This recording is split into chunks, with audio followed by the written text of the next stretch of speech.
வணக்கம். Com billing சாஃப்ட்வேரில் new account year எப்படி கிரியேட் பண்ணலாம் அப்படிங்கிறத பார்ப்போம். சாஃப்ட்வேரை ஓப்பன் பண்ணிக்கிறேன், லாகின் பண்ணிக்கிறேன்.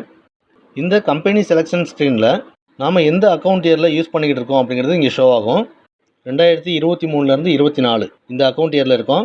அடுத்த அக்கௌண்ட் இயரான 2024 டு 2025 இப்போ கிரியேட் பண்ணணும். இப்போது சாஃப்ட்வேரை ஓப்பன் பண்ணலாம். மெனு பாரில் இருக்க அட்மின், இதில் நியூ அக்கௌண்ட் இயர் இதை கிளிக் பண்ணுங்கள். இந்த விண்டோ ஓப்பன் ஆகும். இந்த இடத்துல நாம் கிரியேட் பண்ண போகிற அக்கௌண்ட் இயருக்கான ஃப்ரம் டேட்டை டைப் பண்ணிக்கலாம். இந்த இடத்துல மவுஸ் பாயிண்ட்டை வைக்கும் போது எந்த ஃபார்மேட்டில் கொடுக்கணும் அப்படிங்கிறதும் ஷோ ஆகும். இப்போ டேட்டை என்ட்ரு பண்ணுறேன்.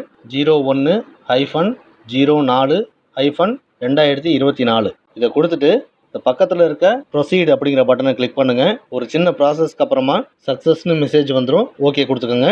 சாஃப்ட்வேர் ஆட்டோமேட்டிக்காக க்ளோஸ் ஆயிரும். இப்போ நான் மறுபடியும் ஓப்பன் பண்ணுறேன். இப்போது நம்ம கிரியேட் பண்ண 2024 டு 2025 அக்கௌண்ட் இயர் கிரியேட் ஆகிருக்கும்.